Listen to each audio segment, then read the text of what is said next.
This show is intended for general purposes only, as individual situations may vary. Statements made should not be relied upon as recommendations or solicitation. When discussed, past performance is no guarantee or indication of future results. Nelson Financial Planning offers securities through Nelson Ivest Brokerage Services, member FINRA, and SIPC.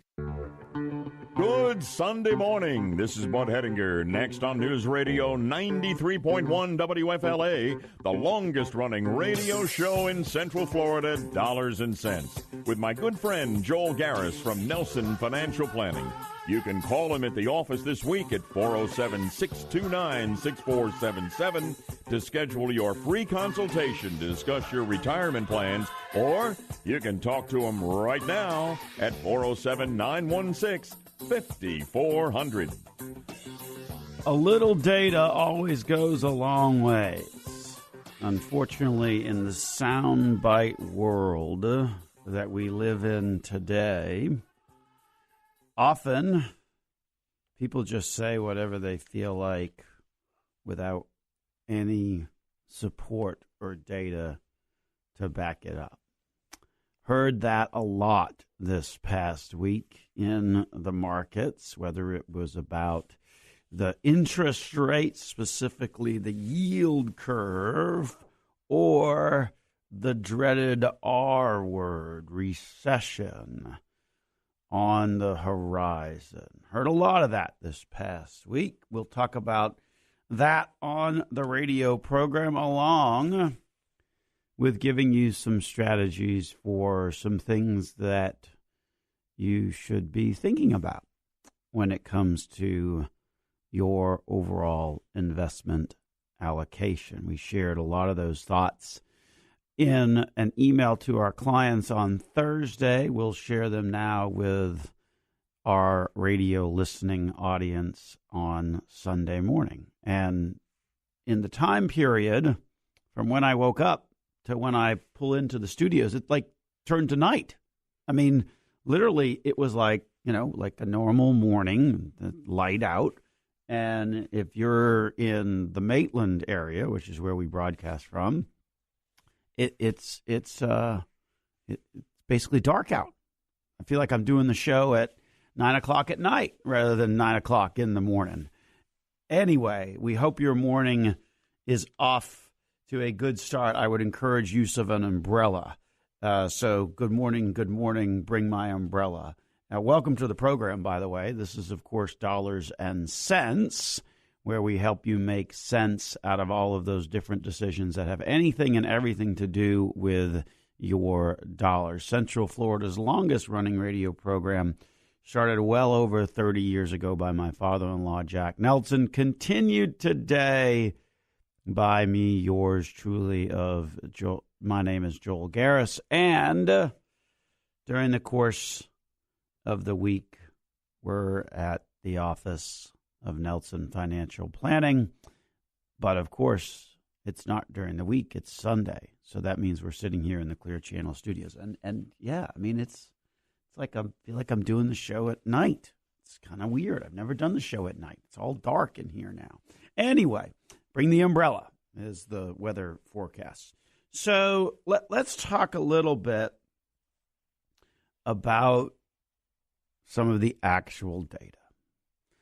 And this really goes to the fact that individuals are always worried about something, when the reality is that maybe there's not really anything to worry about. If you look at the past 100 years, you will find that the U.S. economy has been in meeting the technical definition of a recession 20% of the time, 20% of the months over the past 100 years. So when folks ask, what about the next recession? It's not a question of whether it's going to happen. It's a question of when. I mean, it's part of the natural cycle. If you're around 50 these days, you've seen 6 or 7 of them, and good Lord willing, if you're still around another 40 years from now, make it to age 90 or maybe even get that healthy 100. You're halfway through. Well, and guess what? That means not only will you see a recession, you'll see 6 or 7 more during the course of your lifetime.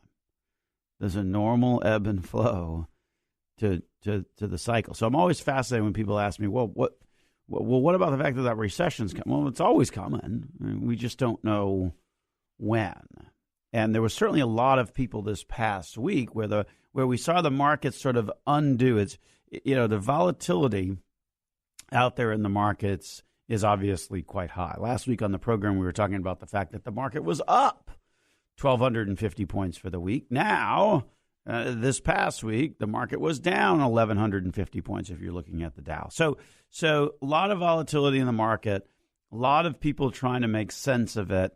And the reality is that there's not really any 1, 2, 3, 4 factors that can ultimately say this is why and this is what.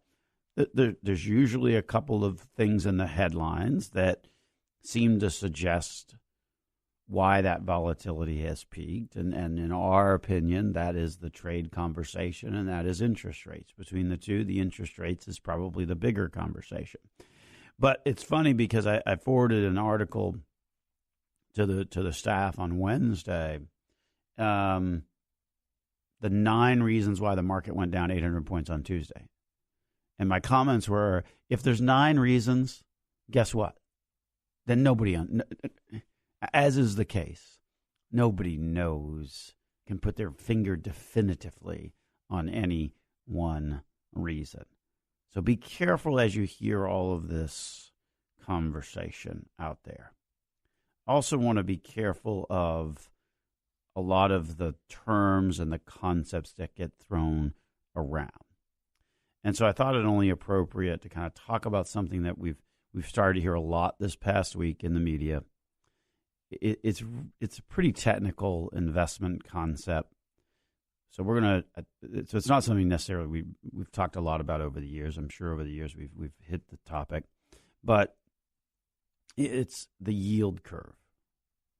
And one of the things you have to understand about the yield curve, because you heard a lot of that, and there is a theory out there that says if you look at that yield curve, when it starts to invert, then that typically predicts that there is some recession on the horizon. Well, first of all, what is the yield curve and what does it mean to invert? Well, the yield curve basically, if you think of it like this, okay, and this is where we're going to get into the technical definition. So you think of it like an x-axis, y-axis, going back to, your days in high school when you were, in geometry class. So you got x and y, right? So x is sort of the horizontal one and y is the vertical one.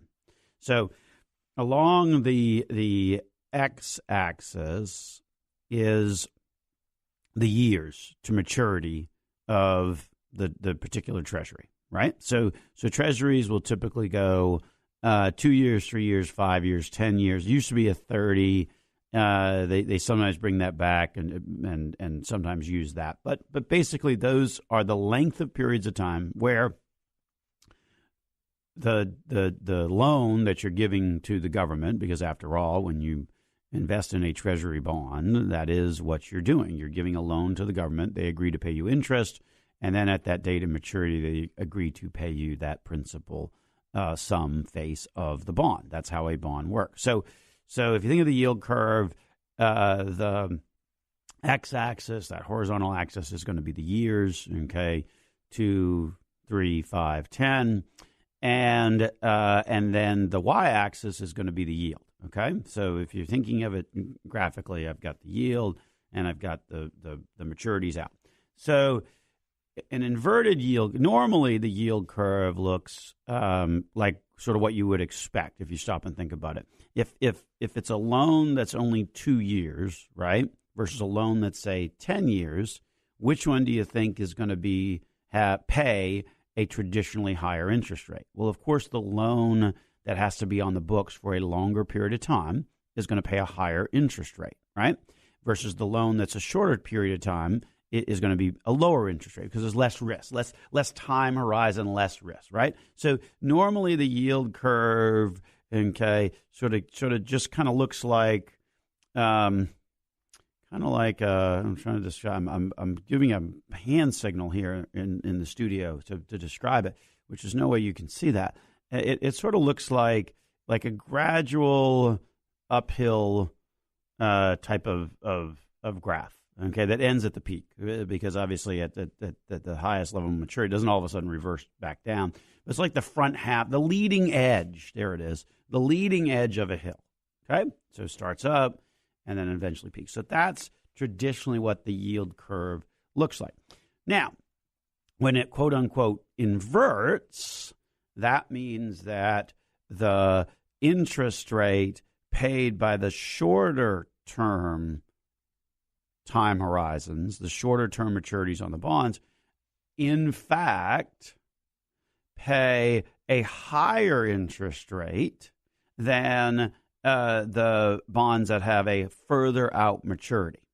All right, so then all of a sudden you've got the 2-year interest rate maybe jumping up to 3%, whereby the 10-year interest rate might only be 2.5%. Now that seems kind of odd, right? Because that would be very atypical, because anything with a longer time horizon is always going to have a lot more risk. So you would want to get a higher level of reward for that. So typically, that's why the yield curve looks like that leading edge of a hill most of the time. But when it inverts, that is the market sending a signal, well, we are concerned about the short term, and so we want to be rewarded more for the short term. And so consequently, we expect more for compensation in the form of interest rate. And ultimately, then that drives that interest rate up higher than what it is on that longer term bond. So that's this concept that we heard a lot about in the media this past week about this inverted yield curve. So what happened was that when you're looking at a part of that yield curve, and this is the interesting part. This is the whole thing of a little data goes a long ways, but you've got to understand the data in context. So there's a lot in the media talking about, well, the yield curve has inverted. That means there's a recession coming on almost immediately, and it sort of missed the underlying reality of the types of things that you look for in an inverted yield curve. Because what actually happened was really more in the 3 and 5 year Treasury. The yield on the 3 and the 5 year Treasury inverted, which when you talk about this whole inverted yield curve, it's really more of a conversation that focuses more on the 2 year and the 10 year, because that would give you, if you think of it graphically, that would give you kind of the most obvious inversion versus the 3 and the 5, where it's in the middle of the curve, if you will, and that looks more like a bump, right? So when the yield curve gets inverted, it's almost like you're going down on the back side of that hill, where it's a little bit higher and then it gets a little bit lower. And so what you heard about this past week was this inverted yield curve, and the 3 year is greater than the 5 year. But here's the thing, okay? Any of the research done on the inverted yield curve looks at the 2 year and the 10 year, not at the 3 year and the 5 year. So you had a lot of people out there in the mainstream media talking about the inverted yield curve happening between the 3 and the 5. Interest rate on the 3 year became higher than the interest rate on the 5 year, hence the inversion, or hence the conversation about the inversion. The problem is, with that statement that you hear, is that it in fact doesn't have anything to do with the classic analysis of an inverted yield curve. Classic analysis of an inverted yield curve looks at the 2 year versus the 10 year. When you actually look at the inversion of the 3 year versus the 5 year, it says something completely different. A little data goes a long ways, when the folks in the media are talking, they don't bother to mention really any facts and figures behind what they're talking about. So we're going to take a break. When we get back from the break, we're going to tell you what an inverted 3 versus 5 actually means when you look at it throughout history. It has happened on 7 different occasions, and we'll give you the numbers on those 7 different occasions when we get back here on Dollars and Cents. This is Joel Garris, News Radio 93.1 WFLA. iHeartRadio is the easy-to-use app for music and radio. Download the free iHeartRadio app today. This is Bud Hedinger. You know, you can talk to Joel Garris of Nelson Financial Planning right now on Dollars and Cents about anything to do with your money by calling 407-916-5400. Give him a call. It's time to make sense of your dollars. Welcome back to the program, ladies and gentlemen. Dollars and Cents here on News Radio 93.1 WFLA. The numbers to call on in and be a part of the program, 407-916-5400. Toll free 1-866-916-5400. Or you can send us an email. That email is my first name, Joel, Joel, at nelsonfinancialplanning.com. Got an email from Frank that we'll be tackling here a little bit later in the program. Wanted to just kind of finish up with our commentary on the yield curve so you can kind of understand and appreciate that conversation that we're hearing in the mainstream media a lot. The notion of an inverted yield curve is that in the interest rate or the yield on a shorter-term Treasury security is, in fact, greater than what the yield is on a longer-term Treasury security. The reason that doesn't happen very often is when you stop and think about it, a loan or bond that has a longer maturity would come with it more risk by virtue of that longer maturity. So consequently, generally, the longer the maturity is, the higher the interest rate, and it sort of just clicks up gradually as the maturity goes out.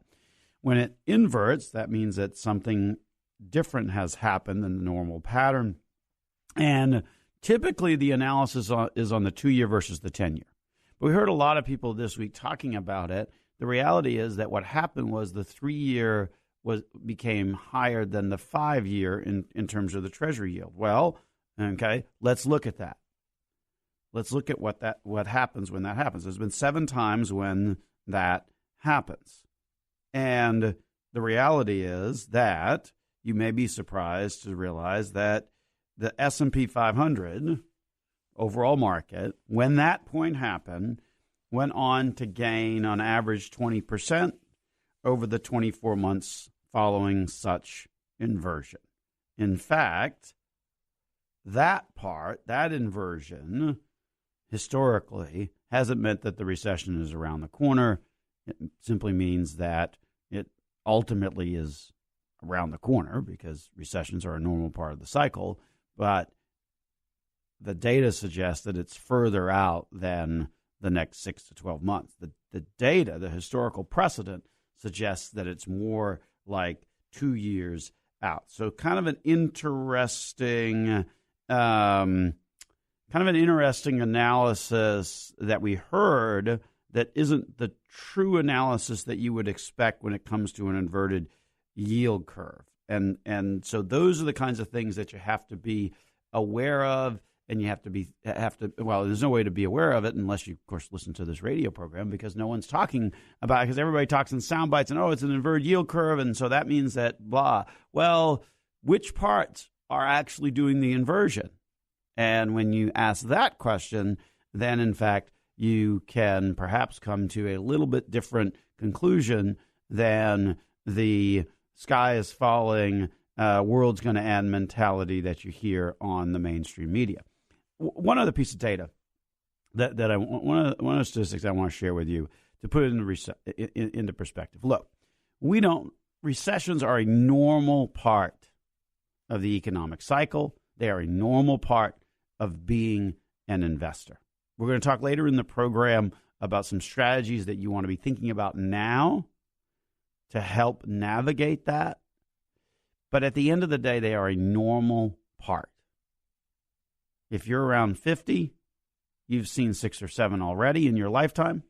And guess what? If you make another 50, you're going to see another 6 or 7. It's that simple. That's how it works. But a little perspective goes a long ways. And the reality is that everybody always thinks that anytime the market goes down, it's going to be 2008 all over again. And boy, I'll tell you what, the folks in the financial media and the mainstream media would say that if I had a nickel for every time, okay, I'd have a lot of nickels. The reality is that not every recession looks like 2008.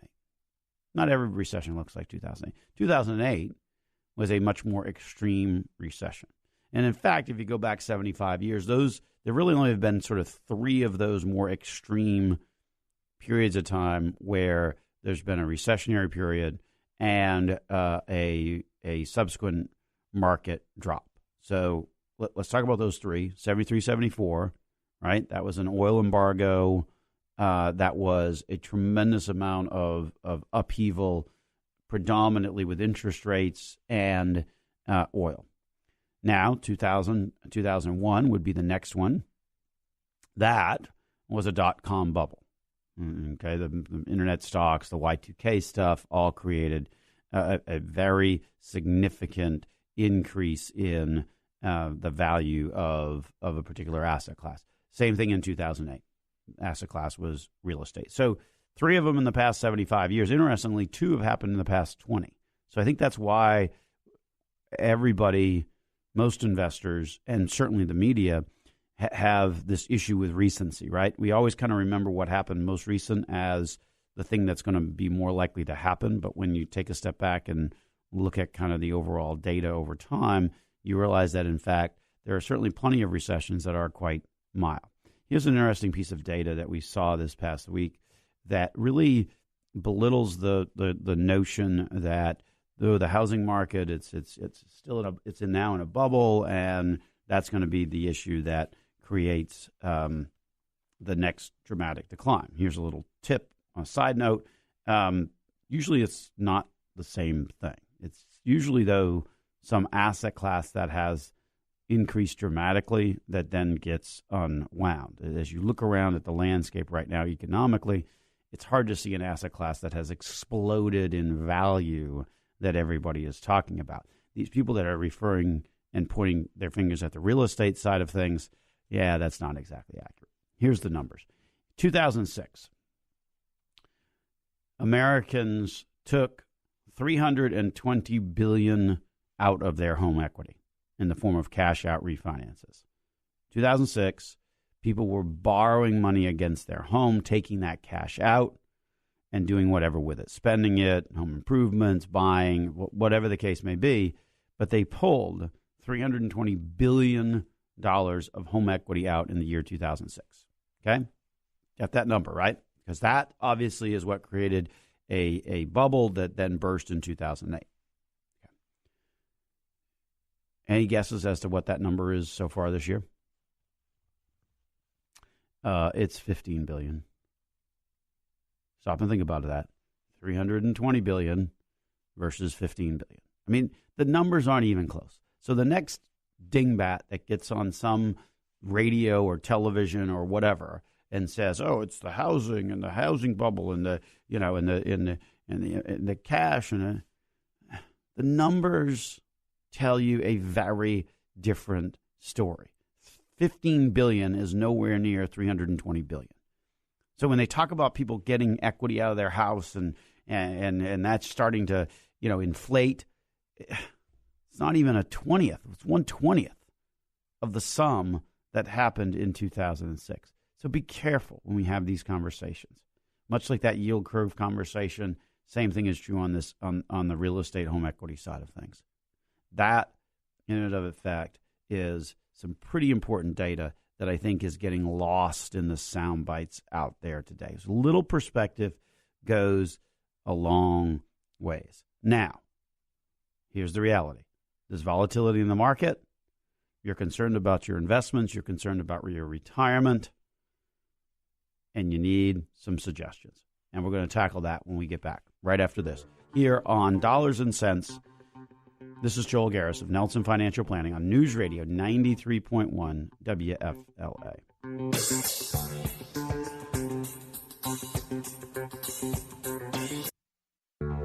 This is Bud Hedinger. You know, you can talk to Joel Garris of Nelson Financial Planning right now on Dollars and Cents about anything to do with your money by calling 407-916-5400. Give him a call. It's time to make sense of your dollars. Hey, welcome back to the program, ladies and gentlemen. Dollars and Cents here on News Radio 93.1 WFLA. Also simulcasting over there on 540 AM. Can't forget the folks over on the AM dial. And so this part of the program, we want to address a couple of different issues. Well, really, primary issue. And so we'll start by simply reading Frank's email to us this morning. With the market basically negative this year, what can we do 1.5 years out before hitting retirement to lessen the risk of living on our retirement in a down year while still protecting the principal, especially for those of us who are not old enough to collect Social Security? This is one of my biggest risk issues I think we are facing. And then he puts in parentheses, besides the ridiculous health insurance increases we get every year. Yeah. Maybe the answer is just invest exclusively in healthcare companies, health insurance companies, because the last I looked, they were making pretty good money. So I'm not sure. It's one of those kind of odd things, should I say. But that does speak to some of the things that you can do as you are preparing for retirement, if you're a few years out, much like the email from Frank is, or even if you're in retirement and you've got concerns over volatility and the like. And one of the things that we always encourage people to do, and so I'll give you kind of a three-pronged strategy this morning on the program. I'll throw in a fourth prong there at the end as well. Number one, we think it's always important to have some baseline level of cash. And the point of that is to be able to have that money to use when the market is going through its volatile periods of time. The reality is what you don't want to be doing is taking out a excessive amount of money from your account when the market's going down. I mean, that's why we encourage investors to really, when they start taking income from their portfolios, is to keep that number around 4 or 5%, depending upon the circumstances, maybe go to 6%. But that's why keeping that overall withdrawal rate relative to your balances is so important, because the lower that is, the better off you are in terms of being able to weather whatever the normal ups and downs are in the market. And then to a large extent, having that additional cash on the sidelines that's not invested, not part of the market, then you have the ability to tap that in the case of a market decline. The same thing can also be said for having a portion within the portfolio that is of a more conservative nature. So maybe you don't have a huge chunk of cash. And by the way, I say huge, meaning, $25,000 or $40,000 or $50,000, sort of whatever your lifestyle is. Then perhaps you have something that is inside the portfolio that's just simply a little bit more on the conservative side of things, like a balanced fund or a total return fund or something along those lines. So you have a piece that you can turn to when things aren't going well to help generate the income. I think that's a good way to try and get around that risk, if you will, that is probably the primary concern of most investors these days is, well, if I'm planning on using this money or I am using this money, and how do I best weather the storm? Well, you certainly want to make sure that your allocation includes some portion that's cash, some portion that is on the relatively conservative side of things, so that you can turn to those locations to take income from when the market goes down, And then by not using the money that's invested or fully invested, then you're able to have that recover on a much faster basis because you're not having to sell shares when the account is low. So that's number one. That's sort of an overall strategy in terms of how you look at your assets, how you look at your overall picture. Having cash, having a more moderate or conservative portion of the investments that are invested. Hand in hand with that goes with the strategy of making sure that you don't have any debt, specifically a mortgage entering into retirement. One of the things that we encourage people to do is to try and have that mortgage either down to a relatively low level or relatively low payment, or in fact to have it completely eliminated, and to try and have the amount of your mortgage payment be timed to have the mortgage debt eliminated when you get to retirement age. So that's number one, and probably the most important in terms of that overall planning approach. Eliminating the debt, having some portion that is cash that is more conservative. In terms of the concepts that investors really should be looking at right now, I would say this value versus growth story is probably pretty important. If you've been paying attention to the markets, particularly over the past 3 or 4 years, you know that the FANGs, the Facebooks, the Amazons, the Netflix, the Googles, have all been generating very large returns over that period of time. And in fact, that group of companies makes up a healthy portion of the overall market performance, over 10%. It's just that those 4 companies. And that's fine, and you've probably been doing well by owning those companies, but your portfolio may, as a result of that performance and this differentiator between growth versus value, meaning the growth side of things has done very well and has had some significant outperformance versus the more value side of things, particularly over the course of the past 5, really even the past 10 years. So your growth companies, which are those Amazon, Netflix, Facebook types of companies, versus your value or more dividend-paying companies, the better performance has been on the growth side. So when you look at your overall allocation, you may very well find that you have started to skew much more to the large growth side of things and have less in the more large value side of things. Well, the large value side of things has a tendency, meaning those companies that are paying dividends, has a tendency to be a little bit more defensive in tough economic times. So what we would encourage folks to do is kind of look at that difference between value versus growth, and ultimately to make sure that they rebalance that difference. Because if you're like anybody over the course of the past few years, you've probably seen that large growth get a little bit more outsized relative to the large value simply because of the performance of the large growth stuff. So that would be a tip that we would encourage investors to really look at, is that distinction between growth versus value and where that splits out.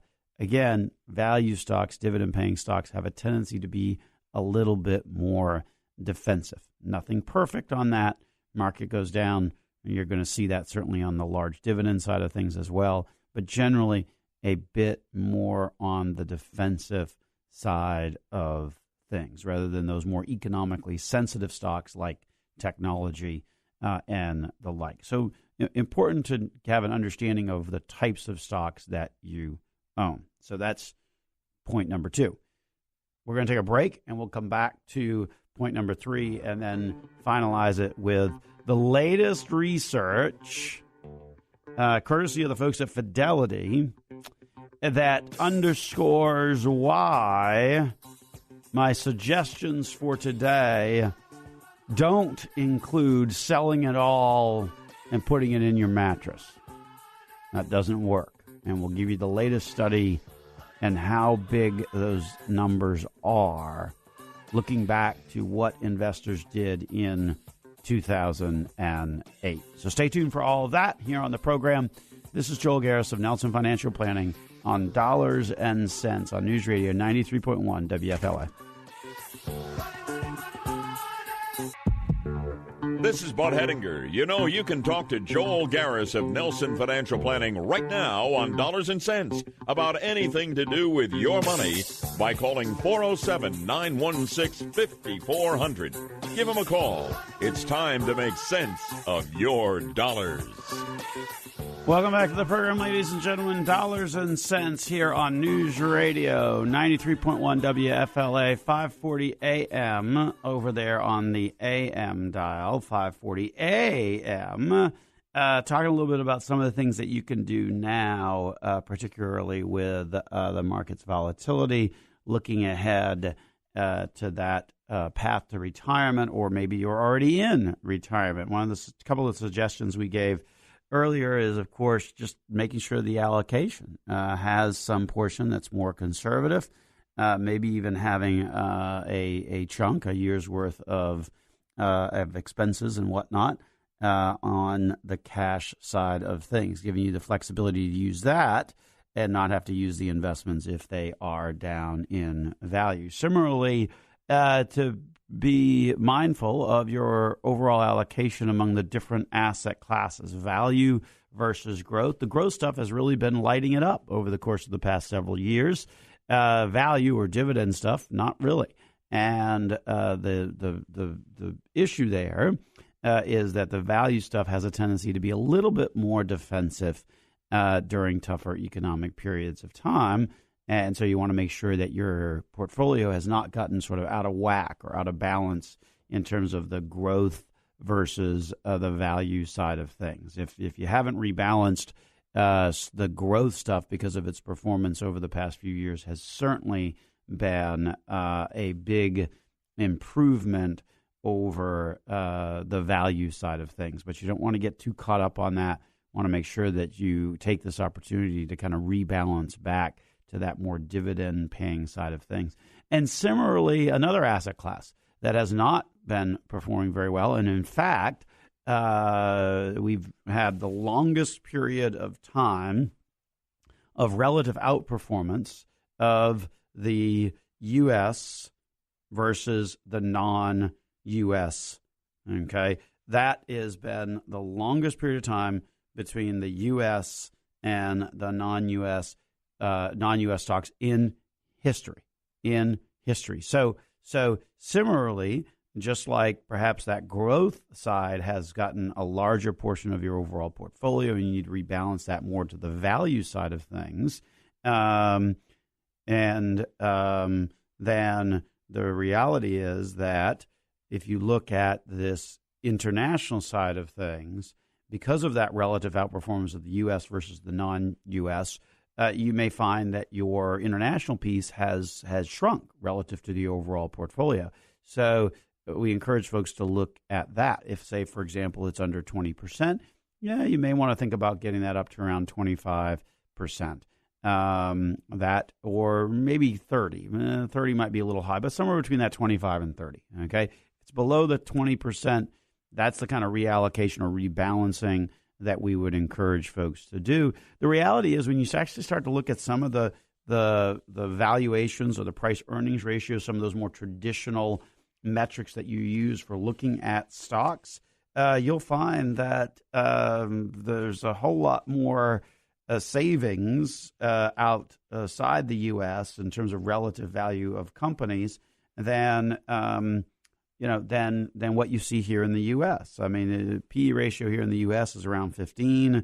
Emerging international stocks are around 12. Well, that's a valuation gap, if you will, among relatively big names when you look at big technology names that are not domiciled here in the U.S. A great example of that, for example, is Samsung. Samsung versus Apple.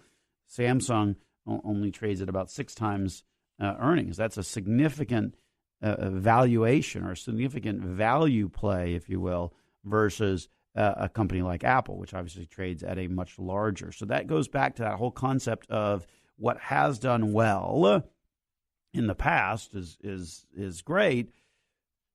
What studies conclude is that by rebalancing, you get the best performance over time. And I think now it's important to really be looking at potentially rebalancing growth to value U.S. to non-U.S. There's been a long period of outperformance of growth in U.S., and it has historically, it's one of the longest periods of outperformance. So certainly the concepts and the fundamentals of diversification haven't gotten forgotten along the way. It's just that the trends have been what they are, but that's why it is probably time for a rebalancing of those accounts because of how the performance has been over the course of the past few years, particularly on the growth and particularly on the domestic side of things.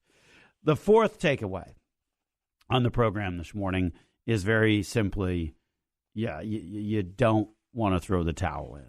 It's all about consistency. And this past week, we sent an email to our clients comparing investing to running a marathon. We are in the process of training for said marathon, the first and hopefully not the last, but it will be the first, assuming that we make it to the Disney Marathon in January. The reality is that there's a lot of parallels, as we pointed out in the email. And if you're running that long of a distance, you need to be running, your pace needs to be one of consistency, much like your investing strategy needs to be one of consistency. How much does that make a difference? Well, the folks at Fidelity looked at did an analysis on the returns of retirement accounts that for those who stayed invested versus those who sold all of their stocks in 2008. So this is an analysis from the folks at Fidelity. It's entitled, appropriately enough, Lessons Learned 10 Years After the Global Financial Crisis Serve as Powerful Reminders for Investors. Here's what it concluded. Looking at Fidelity, obviously very big in the 401k world, so they've got the data to be able to crunch this. They looked at, in those retirement accounts, those people who stayed invested versus those people who sold everything in 2008. In the 10 years following the financial crisis, those who stayed invested saw their overall retirement account balances increase by 240%. But here's the problem. Investors who moved into cash missed out on the market's recovery, even if they did buy stocks again eventually after the worst was over. The delay dampened their return potential. Why? Because volatility always has both sides, up and down. We've seen that play out just the past couple of weeks, right? But we forget the up of that. So if you delay, if I'm going to get out and then I'm going to get back in when things are better. Okay, well, that means you've delayed. That means things are going to be better. That means you're going to miss that initial improvement in the market. Here's how big of a difference it made. 10 years on, investors who sold when the market declined only saw a 157 increase from their pre-crisis account balance. That is nearly 100% difference in your portfolio. Isn't that unbelievable? Isn't that staggering? That's just huge. Huge. The studies don't lie. The analysis is very, very true. If you are consistent, you're going to be okay. Follow the strategies that we've outlined in this program before. Make sure you've got a good allocation, one that might have some cash, one that might have some more conservative or moderate stuff in it. Rebalance. When stuff has gone up dramatically relative to other stuff, rebalance. Today, growth is back, rebalance to value. Domestic, rebalance to international. The numbers are staggering, right?